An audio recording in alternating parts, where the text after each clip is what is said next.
Amém. Glória a Deus.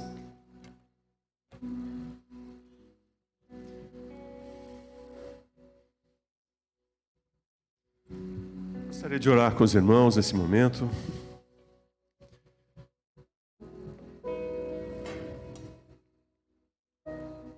Pai eterno, quero agradecer a Ti, Senhor, por esses momentos tão bons na Tua presença, Pai. Obrigado pela vida dos meus irmãos aqui. Obrigado pela Tua presença, Pai. Tua presença viva em cada coração, agindo na vida do Teu povo, Pai. Obrigado, Senhor, porque o Senhor estará sempre conosco, não importa onde a gente esteja, a Tua mão há de nos alcançar, Pai. E o nosso desejo, Senhor, é ouvir a Tua voz. Nosso desejo é que Teu Espírito Santo trabalhe em nossos pensamentos, nosso coração, que mude entendimentos, que o Senhor edifique as nossas vidas, nos ajude a compreender um pouco mais e melhor, Pai, do Teu projeto para nós, da Tua vontade para cada um de nós, Pai. Esse trabalho tão especial, essa obra tão maravilhosa que é a Tua igreja, Senhor. Abre o nosso entendimento, Senhor. Nos leva a uma nova compreensão de quem nós somos, ó Deus. Usa a vida do Teu servo, Pai, apesar de todas as limitações, Senhor, mas que seja a voz do Teu Espírito em nossos corações, Pai. Fala conosco. Esse é o nosso desejo, é a nossa oração, e fazemos em nome de Jesus. Amém, Senhor Deus. Amém. Os irmãos podem se sentar.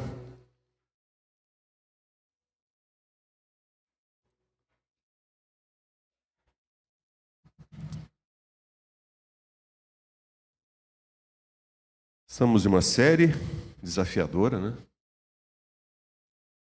Mas um tempo importante, um tempo precioso para nós. Sim, desafiadora, mas queremos fazer isso com todo amor, com todo zelo, com toda dedicação. Nós somos a igreja. Não estamos aqui para falar mal da igreja. A série não é contra a igreja, de forma alguma. De forma alguma. Mas sim de correção, de cura para nós, igreja. É uma série contra abusos religiosos causados pelas congregações conhecidas como cristãs. Muita gente se diz cristão, né? Mas só Deus o sabe. O objetivo é defender a verdadeira natureza da igreja e promover cura para que cresçamos como uma família em relacionamento crescente com Jesus. Amém? Semana passada o pastor Rodrigo tratou desse assunto. As pessoas se ferem quando uma igreja se torna mais uma organização do que um organismo vivo. Isso é um desafio para toda a igreja, tá, irmãos?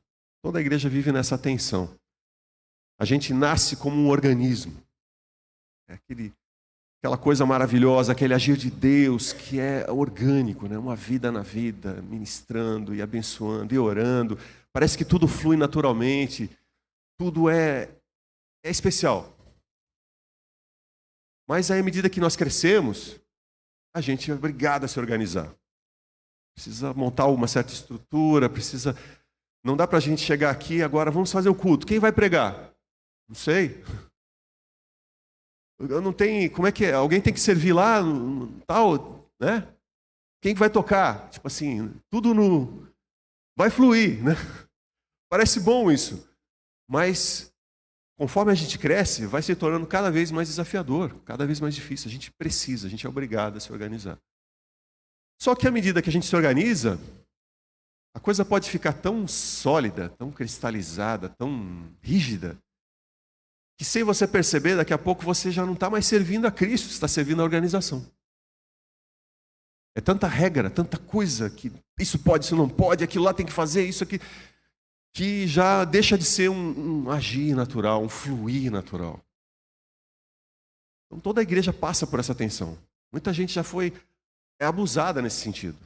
De repente descobrir que estava servindo uma instituição, servindo uma organização. Servir a Deus estava em último lugar. Se sobrar tempo, a gente serve a Deus. Então isso é trágico.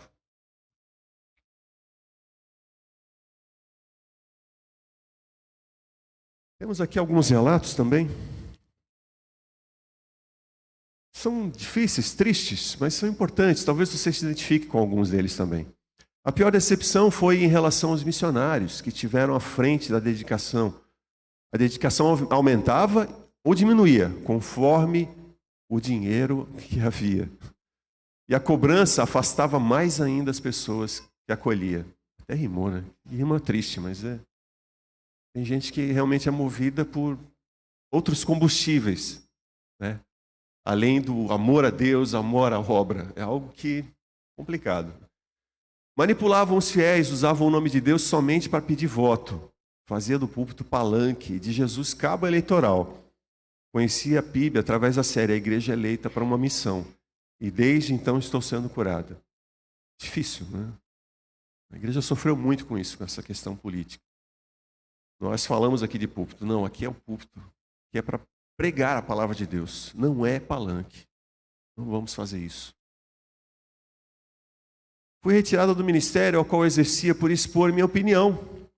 Até hoje não posso voltar a exercer qualquer cargo e ainda sou citada pelo pastor em diversas conversas que não sou apta a voltar a trabalhar.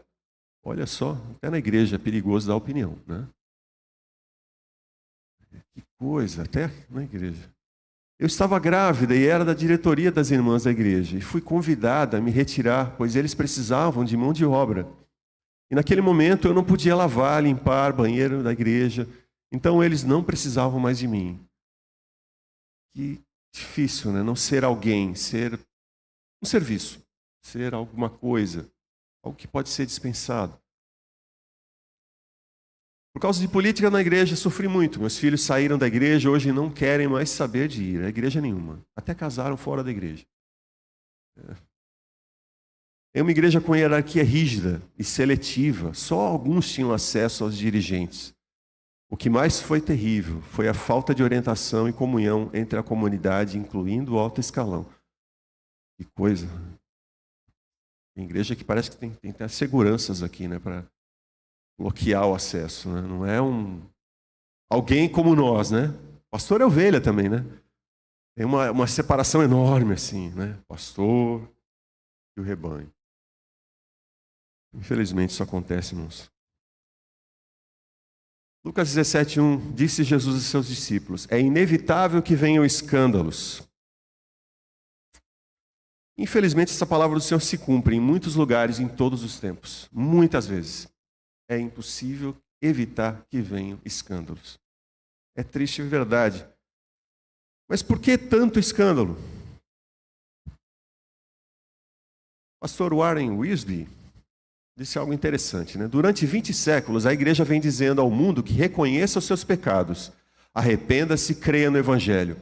Hoje, no crepúsculo do século 21, o mundo diz à igreja que enfrente os seus pecados, arrependa-se e comece a ser a verdadeira igreja deste Evangelho.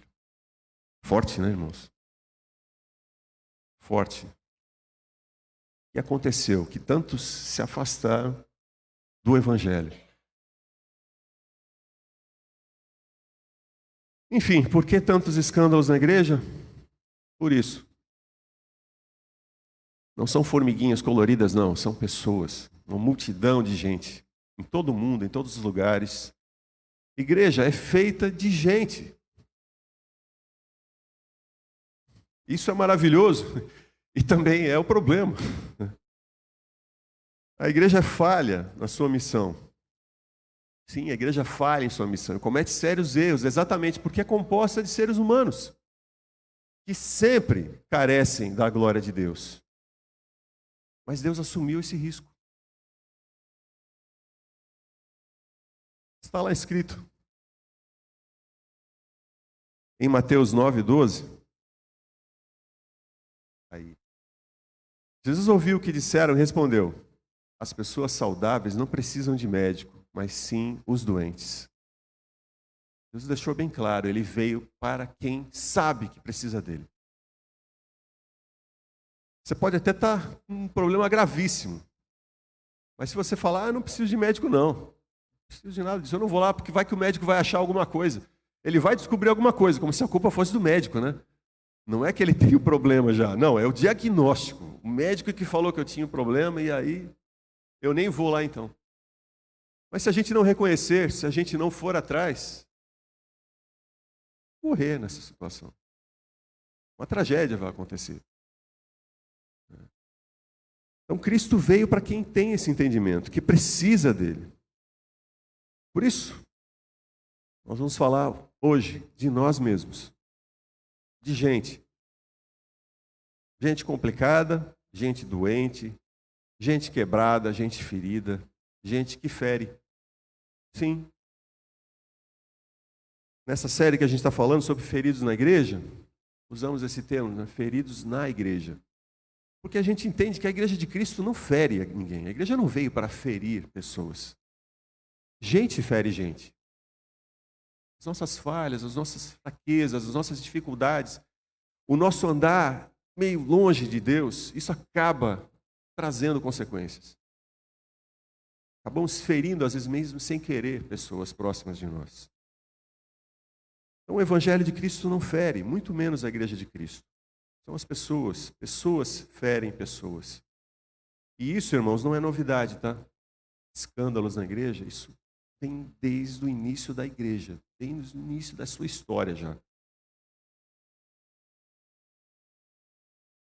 Lá em Atos 5 já tem uma historinha de um casal. Um casal que não dá para entender o que estava na cabeça deles, o que eles pensaram, né? O próprio apóstolo Pedro ficou assim, mas por que você fez isso? Qual a necessidade disso?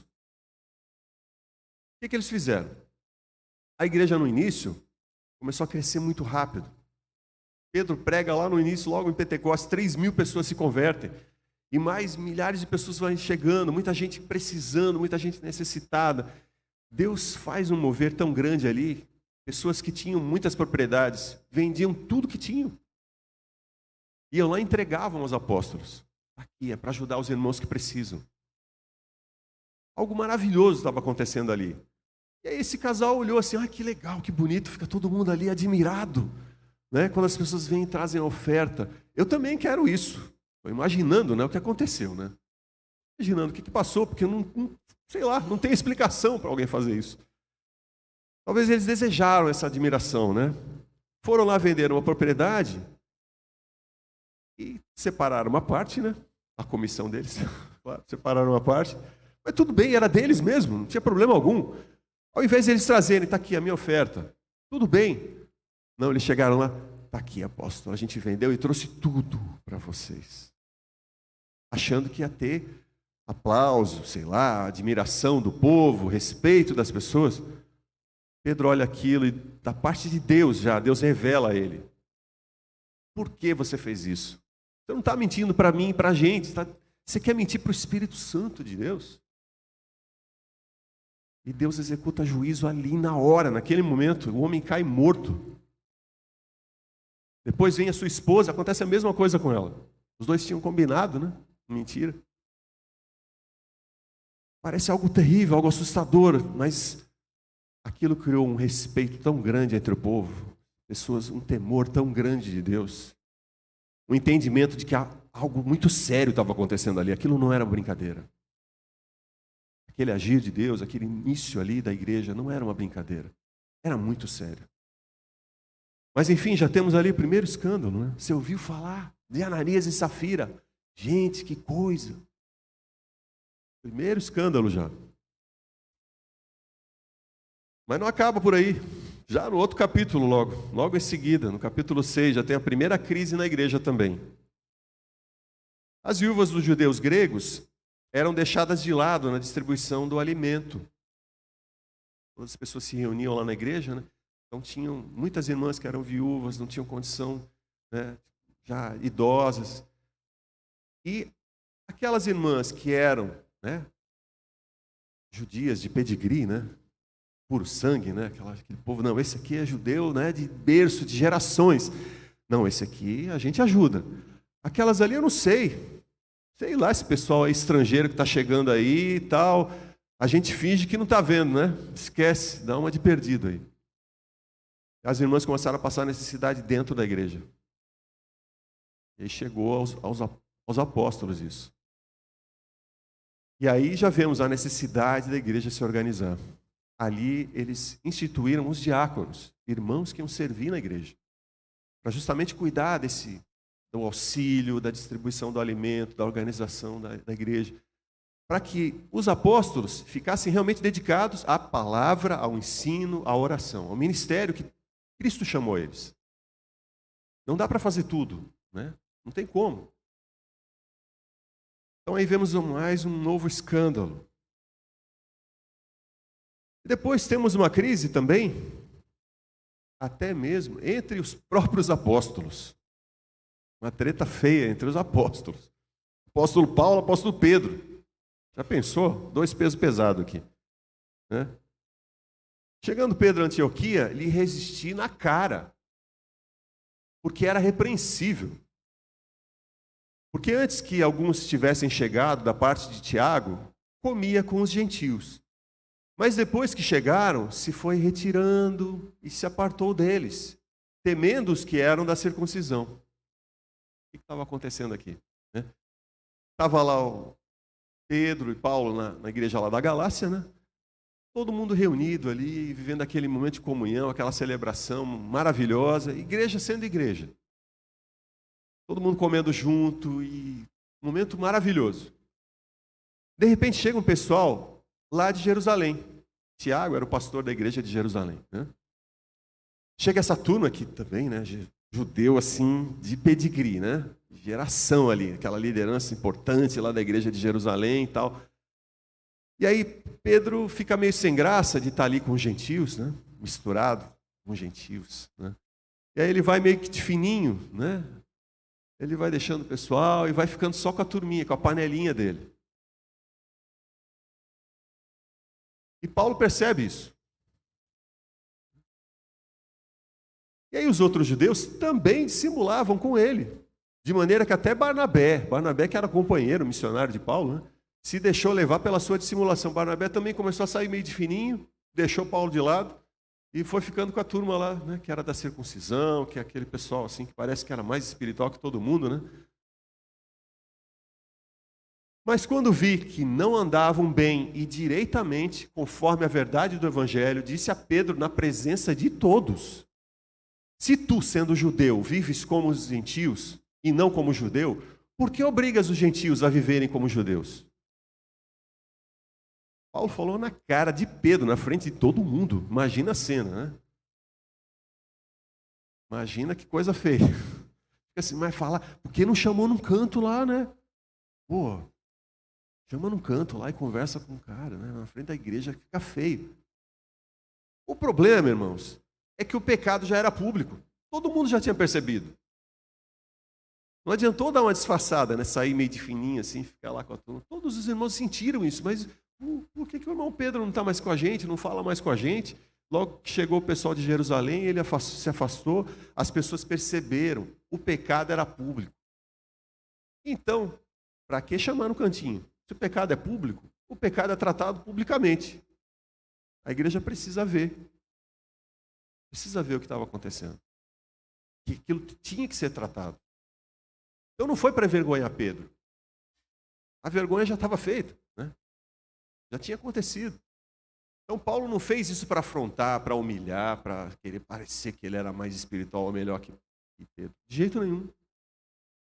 Foi porque o pecado já era público mesmo.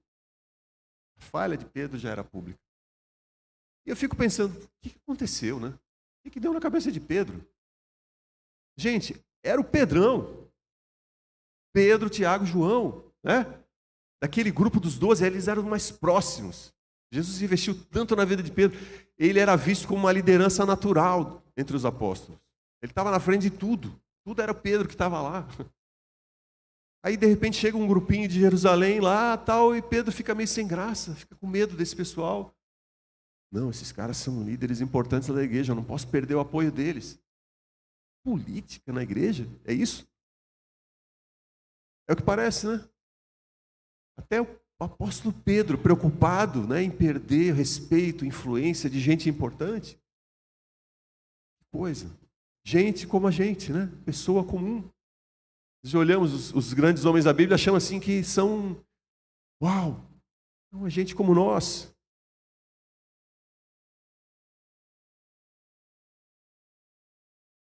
E aí temos mais o apóstolo Paulo compartilhando algumas feridas dele, feridas pessoais.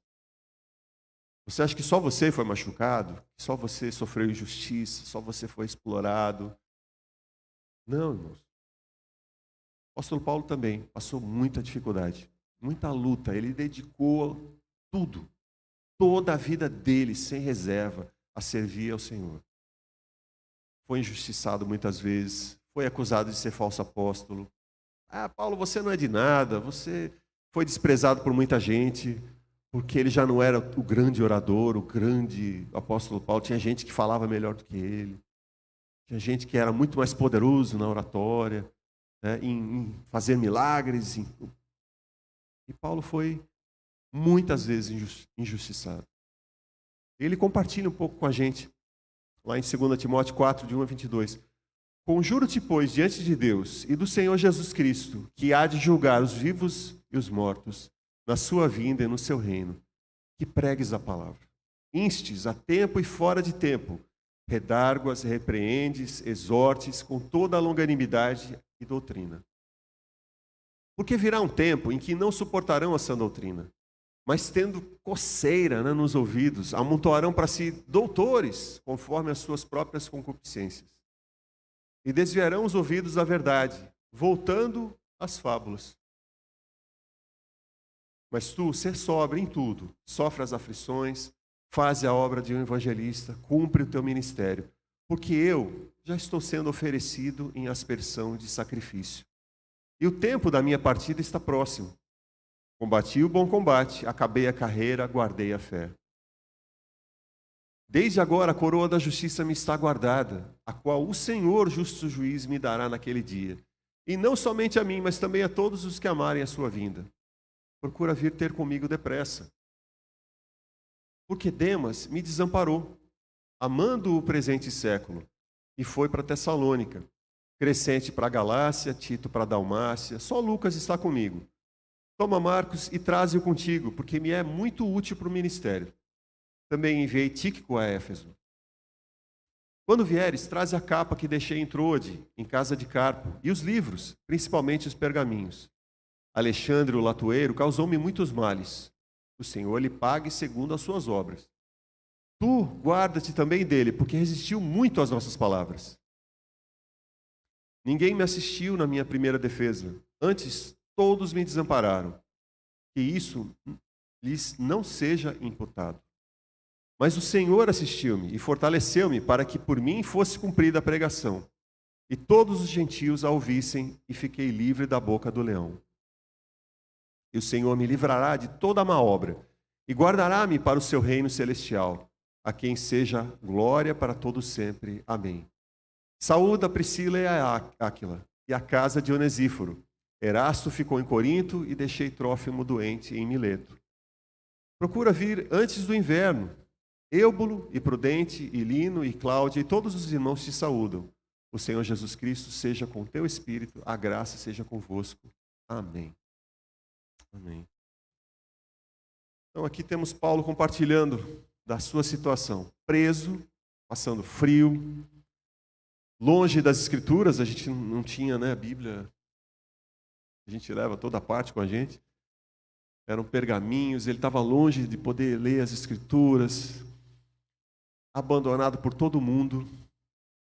Demas, como ele diz lá, se desviou, foi para o mundão, como ele fala, amando, né, o presente século. E tantos outros também se tinham abandonado. Os irmãos me deixaram. Mas ele não fala assim com amargura. Apesar de toda a situação, vemos ele falando com a esperança de que sabe que a recompensa dele está guardada no Senhor. Ele não lamenta. Ele abre o coração, mas ele fala com certeza que o Senhor me guarda e o Senhor me guardará para o seu reino. Mas como ninguém é de ferro, ele fala de um tal Alexandre, tal de latoeira, me fez muitos males, que o Senhor lhe pague, né? É interessante também. Ele não toma para si, apesar de a gente querer, né? A gente às vezes quer vingança, né? O desejo de justiça se confunde com vingança. Se ficar na nossa mão, realmente vira vingança. Então ele entrega a justiça a Deus. Senhor, o Senhor é justo. O Senhor há de fazer justiça.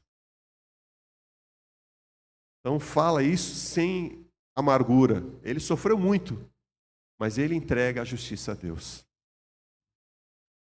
Então vemos aí as feridas de Paulo, né? Ele abrindo o coração para nós. Então, diante de tantas situações que nós vemos nas Escrituras, a culpa dos escândalos é só dos líderes? É só pastor que causa escândalo? Que vai lá, desvia dinheiro, que adultera, que rouba, que frauda, que sei lá o que acontece, tanto escândalo. Não, a gente viu que é mais diversas pessoas. Os escândalos acontecem também entre a congregação. Eu mesmo, na minha experiência, já vi colegas de ministério sofrendo, irmãos, sofrendo muito em comunidades que não queriam ser pastoreadas. Triste assim, mas é um povo que se reúne, um povo doente, precisamos dizer a verdade, né?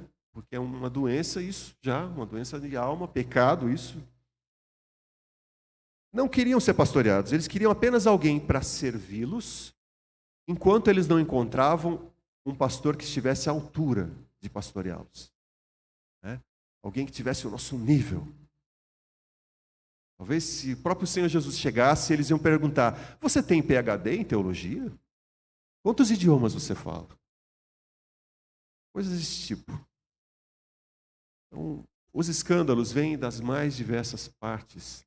Não é apenas da liderança, não. Mas também vi gente oprimida, gente de Deus, oprimida mesmo, debaixo de um projeto que é personalista. A igreja não existia para servir a Cristo. A igreja existia em função do seu líder. Tudo ali acontecia em função dele. Então, na verdade, as pessoas não estavam servindo a Cristo, estavam servindo a um projeto de uma pessoa. O nome dela, a placa dela. Sabe aquela história? Aqueles traumas de infância, né? Quanta gente, né? Eu vou provar para os meus pais que eu vou ser alguém. Infelizmente tem gente assim, né, que procura posição de poder para isso, para se autoafirmar, dizer: olha só, tá vendo onde eu cheguei? Mas não por ele mesmo, né? Quem paga o preço é o povo, são as pessoas. Para isso, para esse projeto personalista.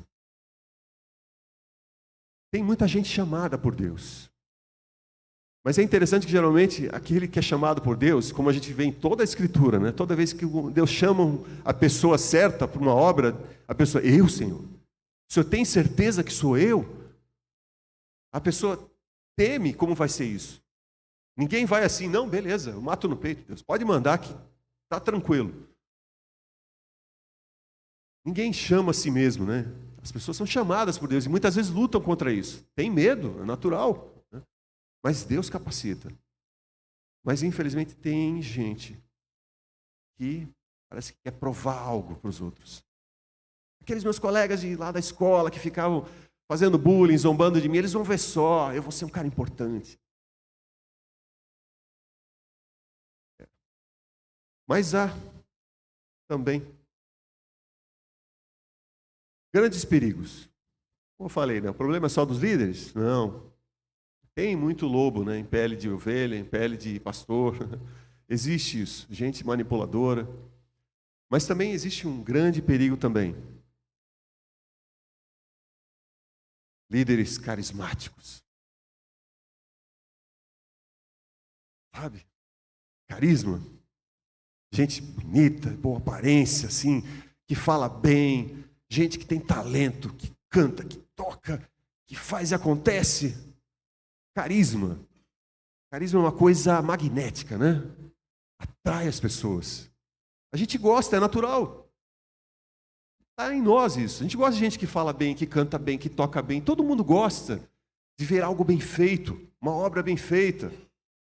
Isso é da nossa natureza, tudo bem. Isso nos atrai. Não tem problema nenhum nisso, isso é maravilhoso. Talento, isso tudo Deus dá. Deus dá para todo mundo. Não todo mundo, né? Não. Nem todo mundo assim é tão talentoso. Eu não sei tocar, eu não sei lá me virar tão bem assim. Mas Deus dá a quem o serve e Deus dá também para quem não o serve. Para quem não se importa com ele, quem o despreza. Tem muita gente talentosíssima lá fora, no mundão, fazendo coisas extraordinárias. É uma pena, mas é assim, Deus é gracioso, né? Deus dá porque Ele quer. Mas por que é um perigo tanto poder? Porque muito poder sem controle é perigosíssimo. Carisma, talento, né? Dons. Mas ser cheio disso, mas ser vazio do Espírito, isso é perigosíssimo, irmãos. É perigosíssimo. Porque nós somos atraídos, né? As pessoas são levadas a isso. Mas levadas para onde? Para onde esse cara está indo? Eu não sei, ele fala muito bem, ele toca muito bem, ele canta muito bem, ele é o cara. Eu vou junto também. Eu não sei onde ele está indo, mas eu vou junto. Para onde essa pessoa está indo? O que ela está fazendo? Então, que perigo há nisso? Muito poder na mão de alguém, né? Mas sem esse controle, sem essa direção de Deus, sem esse controle do Espírito Santo. E é muito fácil, irmãos, a gente confundir espiritualidade. O que é ser espiritual? É ter uma voz poderosa. Não é minha, não. Esse é o grave do som aqui, tá? Tem umas caixas novas aqui. Aquele efeito na voz, né? Poder, aquela coisa. Comportamento, né? Aquele jeito de falar, o jeito de agir, fazer milagres. Dons espirituais. Isso é ser espiritual? Olha, a igreja de Corinto está lá sempre na Bíblia, nos alertando que é possível ser cheio de dons e ser totalmente carnal. Está totalmente longe de Deus. Longe de fazer o que Deus queria. Paulo dá sérias advertências a uma igreja que estava cheia de dons. E além disso, depois eu volto assim. Lá em Mateus 7, 22, 23, o Senhor Jesus nos dá um alerta muito sério, né? Muitos me dirão naquele dia, Senhor, Senhor, não profetizamos nós em Teu nome? E em Teu nome não expulsamos demônios? Em Teu nome não fizemos muitas maravilhas? Então lhes direi abertamente, nunca vos conheci. Apartai-vos de mim, vós que praticais a iniquidade. Que sério isso. Pessoas que fizeram coisas admiráveis, né? Milagres, e pensavam que estavam profetizando em nome do Senhor. Nunca tiveram relacionamento com Cristo. Nunca o conheceram de verdade. Isso é muito sério. Com que poder eles faziam isso tudo? Isso que eu fico pensando. Como eles conseguiam fazer tantas maravilhas? Pois é, da parte de Cristo nunca foi. Cristo nunca os conheceu. Nunca tiveram qualquer relacionamento. Então isso nos arregala os olhos, né? É impressionante como nós temos dificuldade em reconhecer a verdadeira espiritualidade. O que é ser espiritual? Gálatas 5:22 nos ajuda. Mas o fruto do Espírito é amor, alegria, paz, paciência, amabilidade, bondade, fidelidade, mansidão e domínio próprio. Contra essas coisas não há lei. Não tem regra. Não tem contraindicações. Use sem moderação. Porque isso não vem de nós, irmãos. Tem até gente boazinha, né? Tem gente que tem muita paciência, né? Tipo assim, eu tenho pavio curto, mas tem fulano lá que parece que, né? Gente, a casa está pegando fogo e ele está arrastando o pé ainda. Parece assim, paciente, que coisa. Mas isso pode ser do temperamento, mas tem limite. Coloca a pessoa em determinada situação para ver se ela não vai explodir também, como qualquer um. O que nos dá esse controle? O que nos dá isso que realmente não vem de nós? É o fruto do Espírito. O fruto do Espírito é o quê? É um sinal de que O Espírito Santo está agindo na vida daquela pessoa. De tal maneira que ele controla ela. Ela se deixa governar pelo Espírito. Ela se submete a Deus, à vontade de Deus. E aí se manifesta na vida dela isso daí. Isso não é da nossa natureza, irmãos. Não é natural. Pode ter uma coisa ou outra que parece, né? Ele é tão amável, é tão alegre e tal. Mas, de repente, tudo tem limite. Agora, o poder de Deus agindo na vida da pessoa não tem limite, o amor dela, a alegria dela, o domínio próprio, a perseverança. Isso aí não tem regra, irmãos. Para os dons espirituais, Paulo escreveu um monte de coisa, né? Dizendo, olha, tem que ser assim, tem que ser assado, não pode falar todo mundo ao mesmo tempo e tal. Para o fruto do Espírito, não tem lei, não tem regra. Pode ser à vontade, porque é o agir do Espírito. Ele vai fazer tudo certo, tudo com moderação, tudo abençoador. Isso é a verdadeira espiritualidade. Só que o mais interessante, eu nunca vi campanha de oração, né? Em busca do fruto do Espírito. O irmão já viu? Me diz. Já viu? Alguém já viu isso? 7 semanas em busca do fruto do Espírito. A gente vê muita busca, né? Por milagre, por dons. Né? As pessoas querem poder. Elas querem poder, manifestações de poder na vida delas. Mas o poder sem controle de Deus é perigoso. Então é muito interessante, eu nunca vi essa busca, né, das pessoas querendo realmente, eu quero que o Espírito Santo manifeste a presença dele na minha vida, porque vai ser bênção para mim, bênção para quem estiver à minha volta. Um dos remédios para os escândalos, né, na igreja, para não ferir as pessoas, é isso. É a presença do fruto do Espírito na sua vida.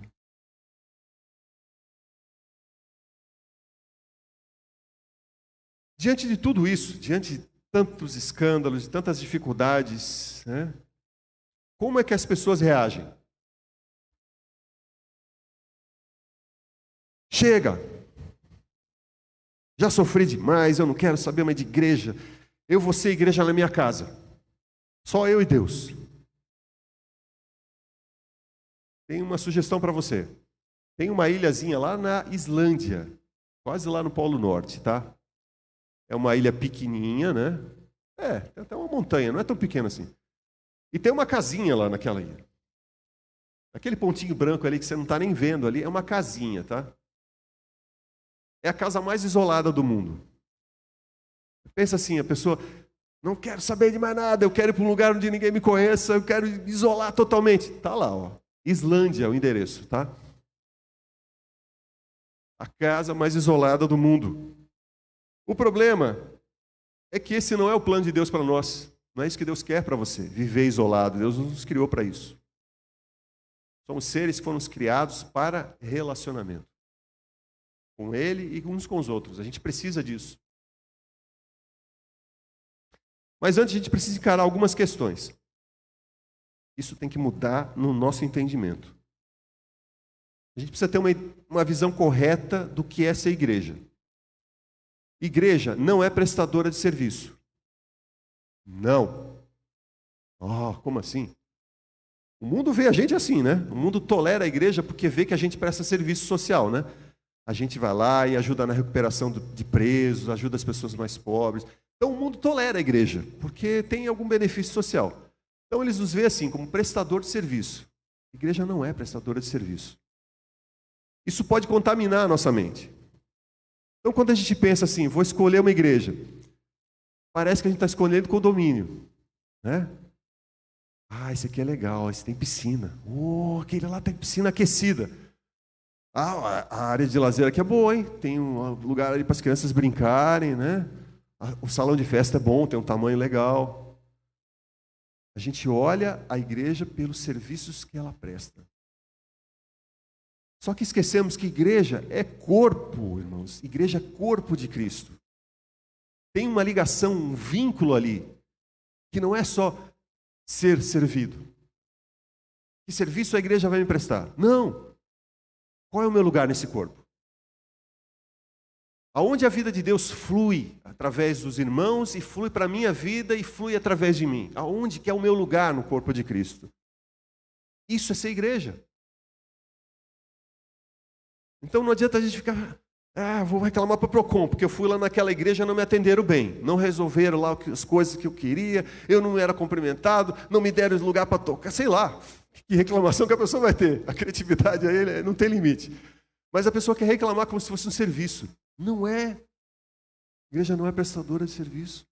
Igreja é corpo de Cristo. É fazer parte de um corpo, é sentir aqui é a minha comunidade, aqui é o lugar que Deus escolheu para que eu venha servi-lo. Aqui a vida de Deus flui para mim. Me abençoe, eu posso abençoar outros também.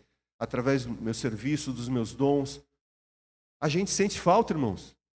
A gente sente falta dos seus dons. E eu sei que se a gente faltar, os irmãos também vão sentir. Vão, né? Vão sentir, né?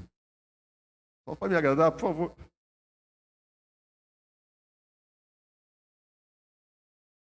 É um corpo vivo, o corpo de Cristo. Como é que eu vou viver longe desse corpo? Não dá. Qualquer parte que você cortar, se você deixar isolado, vai morrer. É isso que vai acontecer. Quando a gente toma essa atitude, eu não quero mais saber, eu vou me isolar, eu não quero mais saber de nada, eu vou ficar... Você está morrendo. Isso não vai te ajudar.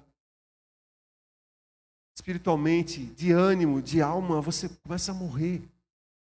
A gente precisa de relacionamento, a gente precisa das pessoas, precisa dos irmãos. Precisa estar no lugar que Deus quer que você esteja. Junto de Cristo, na igreja dele. E Cristo falou, sem mim nada podeis fazer. O galho fora seca e morre. Então precisamos também superar algumas expectativas irreais. A gente tem as nossas expectativas, né? Tudo tem assim. A gente gostaria que a igreja fosse um pedaço do céu. Ai, que coisa maravilhosa, né? A gente chegar aqui na igreja e sentir como se estivesse no céu. Acontece, sim. A gente tem momentos assim. Momentos de oração, de louvor, momentos de comunhão, que a gente sente uma amostra, né, do que vai ser o céu. Só que a gente não pode esquecer que nós não fomos glorificados ainda. Esse corpo aqui ainda é um corpo carnal, um corpo caído ainda. Alguém que ainda está em processo de transformação, de regeneração. Alguém que Deus está trabalhando ainda. Então vai falhar. Vai ter problema. Vai ter algumas coisas ali que a gente vai ter dificuldade. Alguma crise, algum desentendimento. Isso ainda vai acontecer, infelizmente.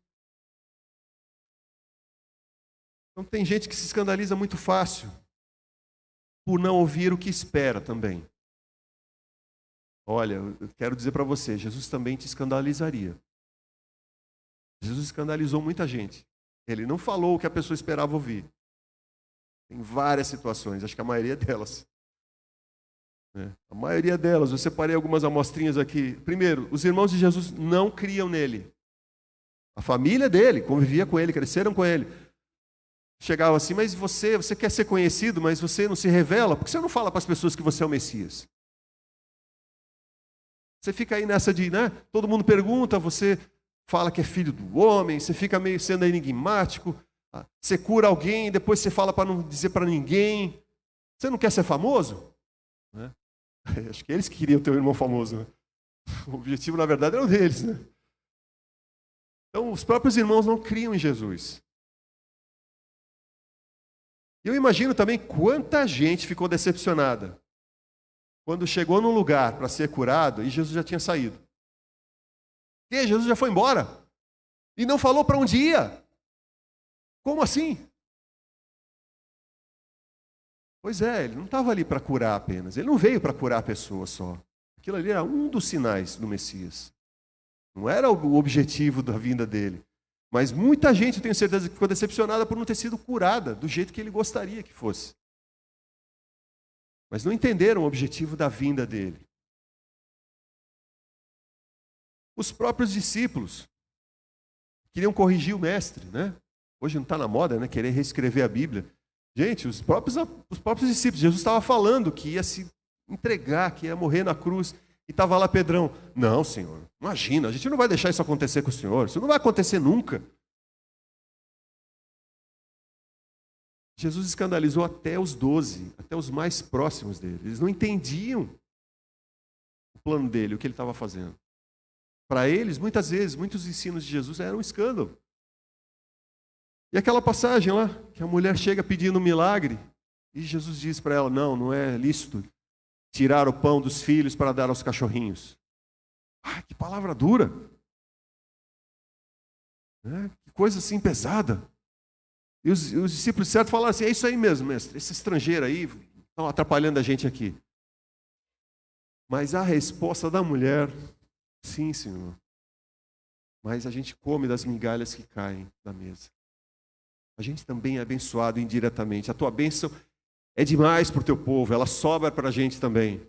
Jesus se alegrou com a fé daquela mulher. Era isso que ele queria, fé. Mas inicialmente, a palavra de Cristo parecia dura, parecia meio escandalizadora até para a gente. Mas a mulher deu a resposta certa, ela foi humilde, ela reconheceu que o que Cristo estava fazendo era muito maior, muito mais do que aquilo que se podia imaginar, do que os próprios discípulos dele imaginavam. Aquele jovem rico, com certeza não ouviu o que queria ouvir. O que eu devo fazer, Senhor, para ser salvo? Imaginando, poxa, eu ajudo tanta gente, eu faço tudo, eu dou a parte da minha fortuna, eu sou um cara legal. O mestre vai dizer que eu estou, né? Que eu já estou com a passagem, né? Filho, vai lá, entrega tudo que você tem e vem e me segue. Ah, não. Poxa vida. Com certeza o cara ficou decepcionado, virou as costas e foi embora. Ah, não, isso eu não quero. Escândalo para ele. Pois é, o evangelho ele fere o nosso ego. Muitas coisas que talvez sejam ensinadas, que sejam pregadas aqui, não seja o que a gente quer ouvir, mas é o que Deus quer nos dizer. Isso vai nos incomodar, vai nos escandalizar, vai nos ferir. Tenho certeza que tem várias passagens da Bíblia que você olha assim, ah, Senhor, está escrito aqui, mas ainda não engoli muito bem ainda, né? Tem coisas que nos incomodam, não é bem o que a gente gostaria de ouvir. É essa a realidade, mas fere porque Deus quer nos mudar. Não é o que o nosso ego quer, mas Deus quer mudar o nosso ego. Deus quer ferir o nosso ego, sim. Deus quer que ele se dobre, que ele se curve à vontade de Deus.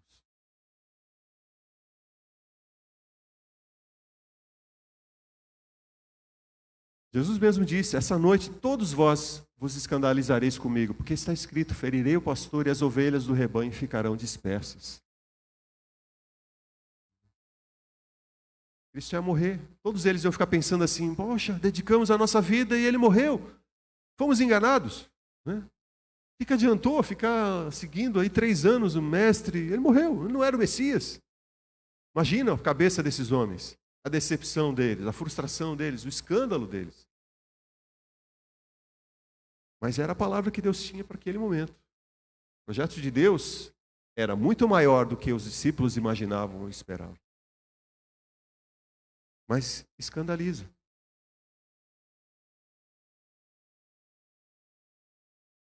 Provérbios 27:6 diz, leais são as feridas feitas pelo que ama, porém os beijos de quem odeia são enganosos. Olha, tem muita gente que vai dizer exatamente o que você quer ouvir, mas eu digo a você, não é o que você precisa.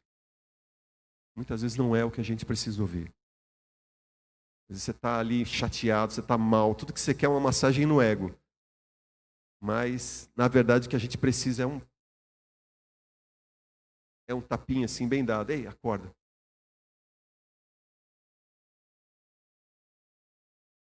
Eu falo para minha esposa, ela tem um dom. Você tem esse dom de falar verdades dolorosas, mas de um jeito que a gente não fica bravo com você. Por quê? Porque existe essa preocupação, existe esse zelo, né, pela pessoa. Não, estou realmente preocupado com você, eu quero o teu bem. Não estou falando por mal. É porque eu amo você. Então, quando a gente entende isso, você não consegue ficar bravo com a palavra. Então, que Deus dê aos irmãos esse amor, né? Por nós aqui pela frente. Que você não fique chateado conosco, quando a palavra não é o que a gente quer ouvir, mas é o que Deus tem para a gente. Tem algo mais também em relação, lá em Romanos 13:8 diz, né? Não devam nada a ninguém, a não ser o amor de uns pelos outros. Eu digo aos irmãos, por mais que a gente ame, o meu amor pelos irmãos nunca será suficiente. Nunca será tudo que os irmãos precisam. Lamento por isso, mas é assim. Somos humanos. Nós nunca vamos conseguir dar aos irmãos tudo aquilo que eles necessitam. Por isso que tem o Senhor na jogada. Na verdade, o que a gente precisa é de Deus. Deus é capaz de dar a você tudo o que você precisa. E vai usar as nossas vidas para ajudar também nesse processo. Mas nós não somos suficientes. Nunca seremos. Peço perdão por isso, mas é assim. Nós sempre estaremos em dívida com os irmãos. E ainda bem que essa é a única dívida que Deus autoriza a gente a ter. Está aqui lá em Romanos, né? Não deva nada a ninguém, a não ser o amor. Porque eu sei que vocês não são perfeitos, vocês não são completos, vocês não podem dar tudo que as pessoas precisam. Vocês sempre estarão em dívida, mas tudo bem. Estamos juntos aí. Vou dar o que você não pode dar.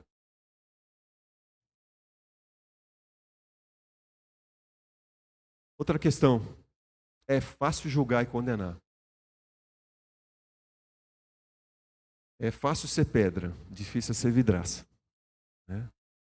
Está na posição de juiz, de condenar a pessoa, de falar, de exercer justiça, né? É muito fácil, irmãos. Mas quando é a gente que precisa de misericórdia, quando é a gente que precisa de ser perdoado, entendido, compreendido, aí é que está o problema. Então isso também precisa mudar em nós isso. É mais fácil condenar. Tem uma lista lá em 1 Coríntios 6, uma lista que parece que não tem fim. Né? E a gente olha assim, não herdarão o reino de Deus. Os injustos, imoralidade sexual, idólatras, adúlteros, homossexuais, ladrões, avarentos, bêbados, insultam as pessoas, exploradores, gananciosos, ansiosos, invejosos, odeiam a Deus, homicidas, fofoqueiros, enganosos, caluniadores, imprudentes, infiéis, discórdia, maliciosos, desobedientes, assassinos, mentirosos, ingratos, insolentes, covardes, arrogantes, orgulhosos, sexualmente impuros, corruptos, incrédulos, feiticeiros, ciumentos, zombadores de Deus, que amam dinheiro, os que amam a si mesmos, profanos, glutões, ensimesmados, cheios de si, narcisistas, hipócritas, amadores, amantes do prazer, promíscuos, sem domínio próprio, irados, violentos, lascívia, pervertidos, os que causam divisões, preguiçosos, ódio, briguentos, difamadores, impiedosos, os que seguem seus corações, intolerantes, abusadores. Ufa. Meu Senhor, pensei que o computador lá em cima ia travar, por tanto pecado. Deu certo lá. Parece que não tem fim. E é interessante que a gente olha essa lista para mostrar para as pessoas, para usar contra os outros, para meio que bloquear. Vou ver se você pode conviver aqui entre nós. Acho que não. Só que a gente esquece. Alguns de vocês eram assim. Todos nós já estivemos naquela lista.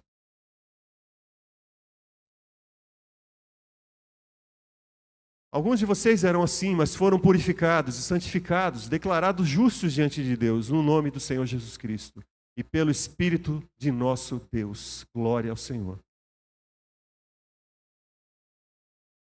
Alguns de vocês eram assim, todos nós éramos assim. Todos nós estávamos naquela lista ali. Graças ao sangue de Cristo, a cruz de Cristo cobre os nossos pecados. O sangue de Cristo nos lavou. Podemos ter da parte de Deus o perdão por eles. Mas nós ainda lutamos com muitos daquilo que está ali. Não estamos totalmente livres, não.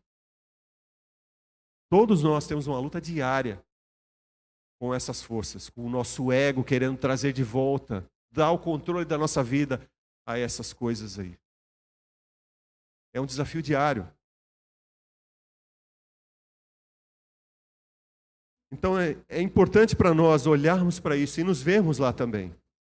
Essa lista não é só para mostrar para as pessoas. Não é para impedi-las de chegar até o nosso ambiente santo, puro, sagrado. De forma alguma. Aprontarmos para a cruz de Cristo. Da maneira como nós fomos limpos, lavados, você também pode ser. É o que Deus quer para a sua vida. Nós abraçamos a graça e a misericórdia de Deus. Como a gente ama a graça de Deus, né? A gente abraça com toda a força. Como é bom ser alcançado pela graça, pela misericórdia de Deus. Mas como é difícil estender isso para os outros. Como é difícil. Às vezes eu estava falando para minha esposa. Como é difícil ser gracioso com as pessoas. Abençoar quem não merece. Quem você sabe que não merece. Quem te faz mal. Como é difícil ser gracioso. É um desafio ser misericordioso. Mas como isso tem que mudar na gente, porque nós fomos alcançados pela graça e misericórdia. Nenhum de nós merece. Todos nós estávamos do outro lado daquela cruz. Mas graças a Deus, Cristo nos alcançou. Queremos que os outros mudem, mas não compreendemos o plano do Senhor.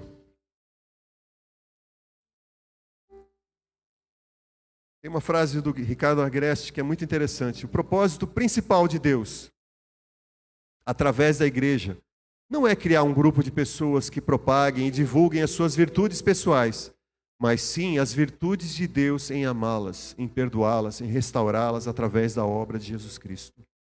Nós não estamos aqui para mostrar ao mundo que somos legais, que somos do bem.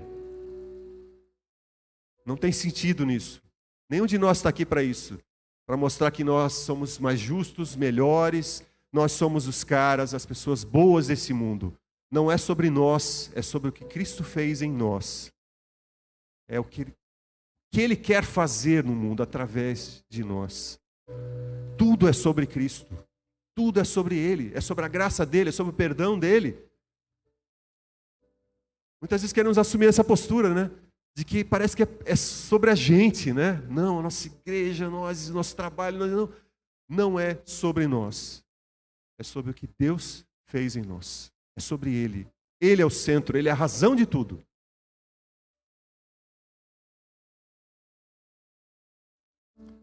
É uma frase também bem interessante do escritor Luiz Fernando Veríssimo.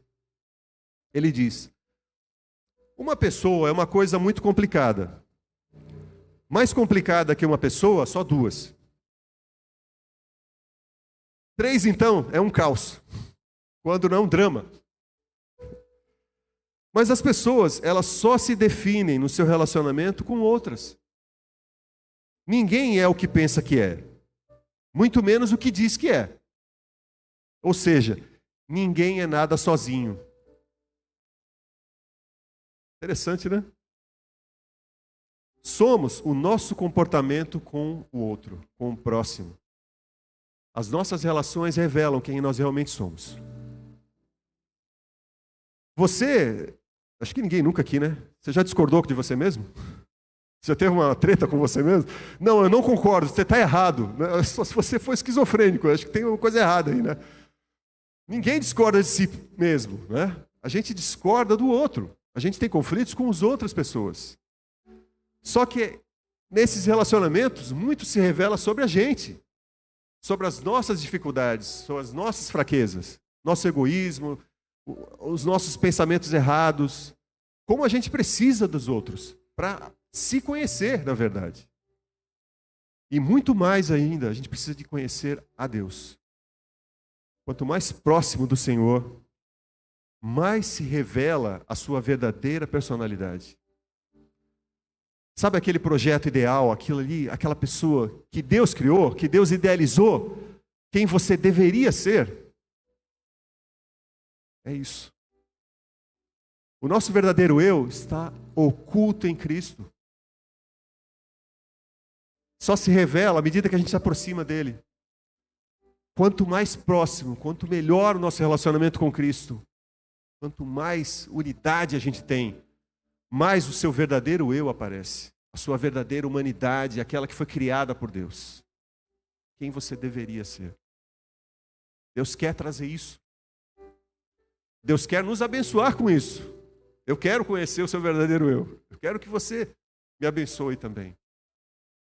Todos nós precisamos disso. E esse trabalhar de Deus, esse agir, não tem lugar melhor de acontecer do que aqui. Essas crises, essas dificuldades, isso aí está em todo lugar. Você está na escola, no trabalho, no colégio, você vai ter alguma treta, alguma coisa sobre você vai aparecer nessas relações de família e tal. Mas é no convívio da igreja, baseado em princípios da palavra de Deus, que isso pode ser melhor trabalhado. É o melhor lugar para isso acontecer. Eu não sei as dificuldades que você já teve, eu não sei talvez o que tenha levado você a pensar, não, eu não quero mais saber de igreja. Mas, gente, não é isso que Deus tem para você. Você vai perder muito, vai perder toda a sua vida com Deus, esse trabalhar de Deus. Você vai perder muito. Que não seja assim. Não é isso que Deus tem para nós. Fomos criados à imagem e semelhança de Deus. O sentido da nossa existência está nele. Ele nos deu fôlego de vida e tudo que nós precisamos vem dele. A nossa vida depende dele. Nós somos criados para relacionamento. Por isso esse vazio dentro de cada ser humano. Só Deus pode preencher a nossa vida. Só Deus pode. Só em nosso relacionamento restaurado com Deus e com o nosso próximo que podemos conhecer realmente quem nós deveríamos ser. A nossa verdadeira humanidade. Amém? Deus abençoe, irmãos. Deus nos ajude. Nos perdoe se nós falhamos. Perdoe se falhei com você alguma vez. Provavelmente sim. Nunca é a nossa intenção, mas pode acontecer. Mas mesmo nessas crises, nessas dificuldades, Deus revela sobre nós muitas coisas. Deus trabalha também. Deus pode usar até crises para nos fortalecer, para mudar algo em nós, nos levar a um novo entendimento. Que seja assim. Deus é especialista em transformar tragédias em coisas boas, em transformar tragédias em vida. Ele fez isso conosco. Pai eterno, sou grato a Ti, Senhor. Obrigado pela vida dos meus irmãos. Obrigado pelo projeto do Senhor para as nossas vidas. Projeto de restauração, de transformação, de crescimento juntos, uns com os outros, mas principalmente unidos a Ti, Pai. Continua a Tua obra na vida dos meus irmãos. Trabalhe em nossos corações, nos ajude em nossas dificuldades. Sara, Senhor, as nossas feridas. Nos fortalece, nos leva a um novo entendimento, a um novo patamar, a uma nova jornada contigo, Pai. O Senhor tem sempre algo novo, sempre algo melhor, algo mais. Nós queremos conhecer. Queremos mais da Tua vida em nós, Pai. Mais dos Teus projetos sendo realizados em nós, Pai. Queremos conhecer mais e mais do nosso lugar no Teu corpo, para que a Tua vida flua em nós e através de nós. Usa-nos sempre, Pai, para ser instrumentos da Tua bênção. Trabalhe em nosso coração, nos ajuda a sermos mais graciosos, a sermos mais misericordiosos. Que haja em nosso coração mais, Senhor, do fruto do Teu Espírito, Pai. Mais de Ti, Senhor, mais de Ti, cada vez mais. Nós oramos assim, agradecidos, ó Pai, em nome de Jesus. Deus os abençoe, irmãos.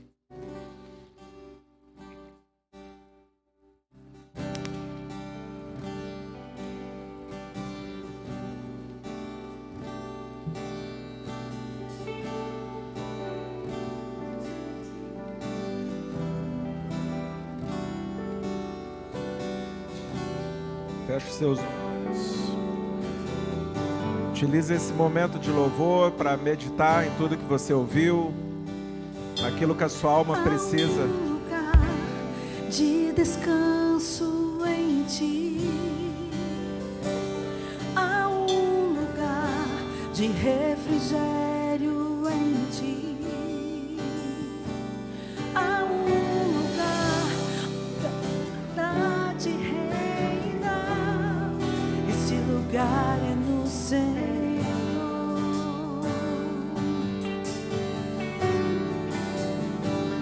Há um lugar onde as pessoas não me influenciam. Há um lugar onde eu ouço teu Espírito. Há um lugar de vitória em meio à guerra. Esse lugar é no Senhor.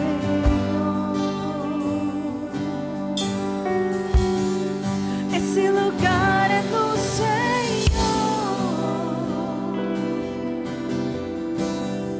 Esse lugar é no Senhor.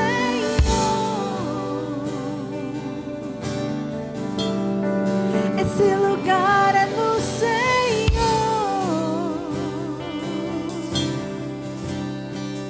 Esse lugar é no Senhor.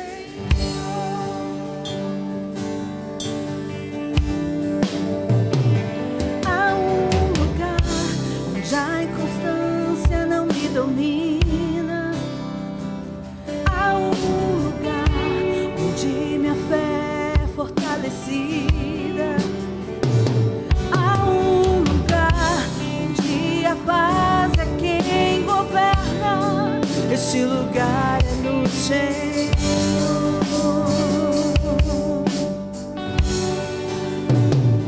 Há um lugar onde os sonhos não se abortam. Há um lugar onde o temor não me enrijece. Há um lugar que tudo se perde, aqui se ganha. Esse lugar é no Senhor.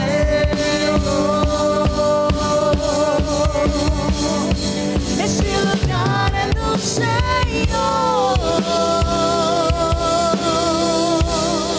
Esse lugar é no Senhor.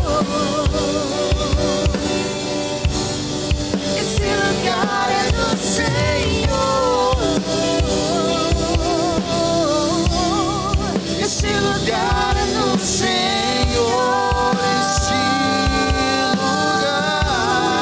Esse lugar é no Senhor. Esse lugar é no Senhor. Esse lugar é no Senhor. Esse lugar é no Senhor. Vamos todos juntos declarar: és tudo que eu preciso, Jesus. Tu és tudo que eu preciso, Jesus. Tu és tudo que eu preciso, Jesus. Tu és tudo que eu preciso, Jesus. Tu és tudo que eu preciso. Mais uma vez, tu és tudo. Tu és tudo que eu preciso, Jesus. Tu és tudo que eu preciso, Jesus. Tu és tudo que eu preciso, Jesus. Tu és tudo que eu preciso. Esse lugar é no Senhor. Esse lugar é no Senhor.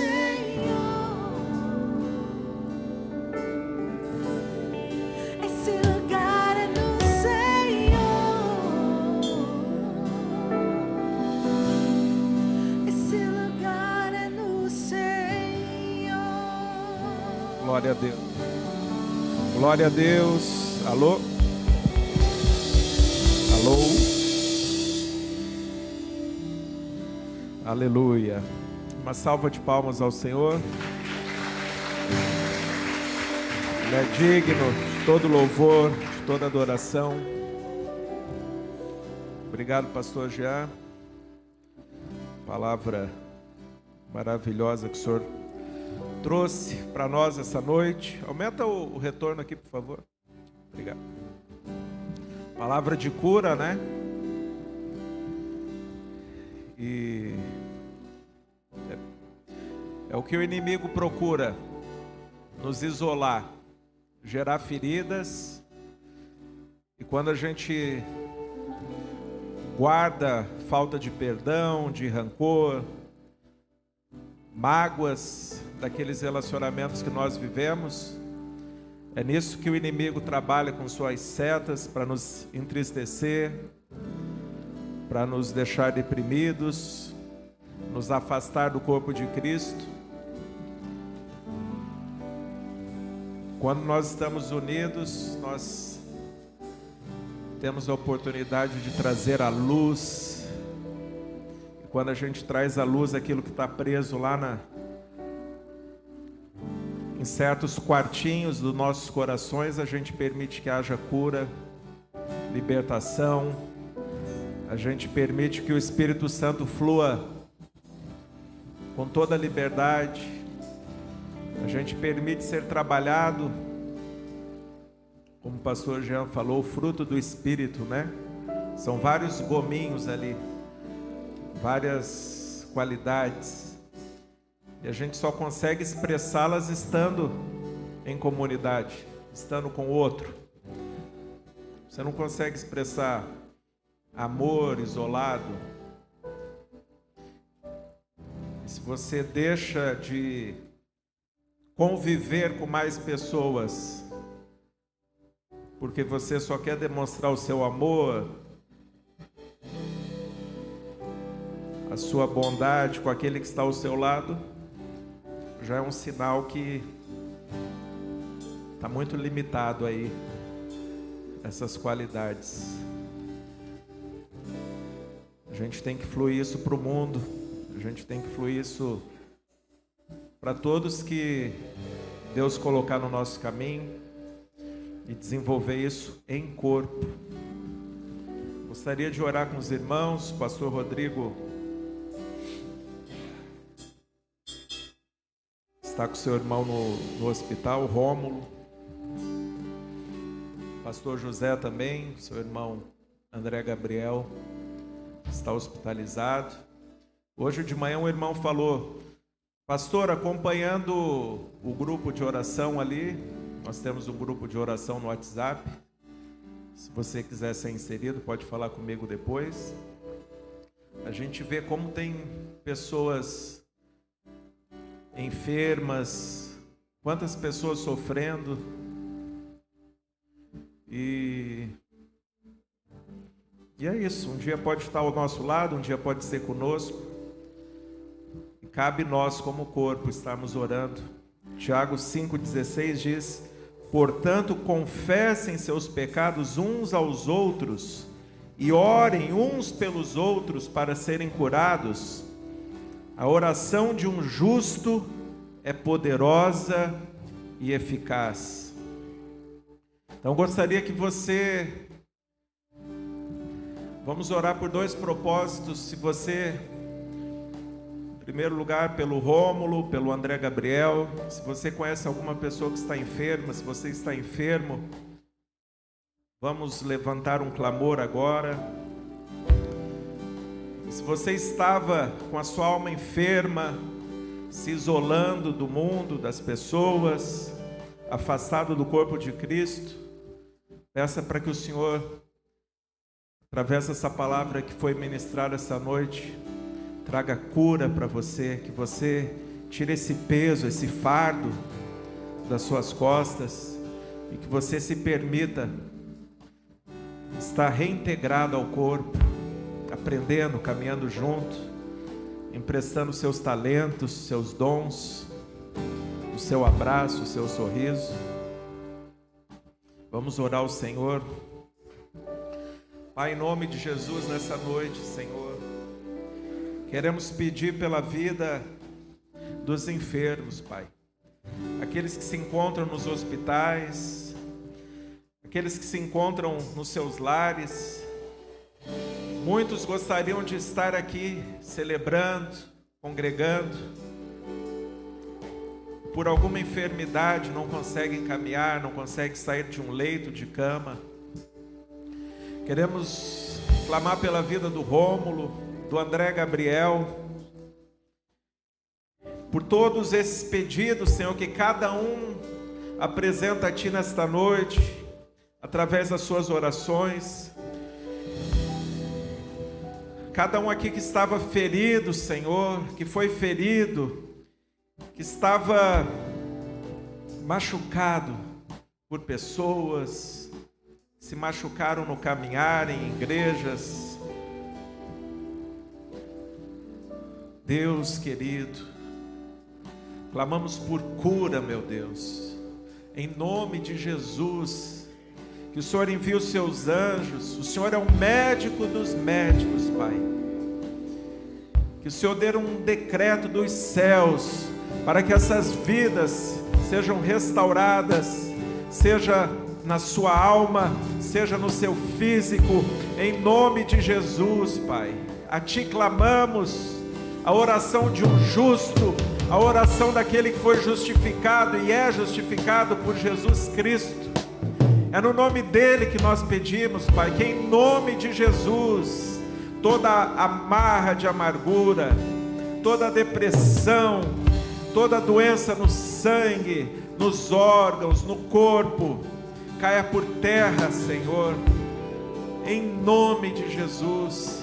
Traz cura para a Tua igreja, manifesta, Senhor, a Tua glória, Senhor, nos hospitais, na vida de cada enfermo que está aqui nos pedidos de orações, e a tantos outros, Senhor, por este Brasil, por este mundo, que conheçam, Senhor, do Teu poder, para a Tua honra e glória, em nome de Jesus. Amém, amém, graças a Deus. Aleluia. Já vamos nos despedir, então não precisam sentar. O pastor Rodrigo, antes de sair, disse que ia falar com o pastor Jean. Esse copo aqui foi colocado para ele de manhã e permaneceu intocável. Doutora Priscila, puxa a orelha do seu marido aí. Tem um caldo, vai ter um caldo gratuito aqui para todos nós, tá? Vai ser servido, mas o pastor já só vai poder tomar o caldo se tomar um pouquinho de água antes. Tem que hidratar. Ah, tomou agora? Amém. Muito obrigado. Espero todos ali depois para a gente continuar esse momento de confraternização. Tenha uma semana abençoada em nome de Jesus. Que o Senhor acampe sempre os seus anjos ao seu redor e ilumine toda a sua vida, todos os seus caminhos, em nome de Jesus. Amém.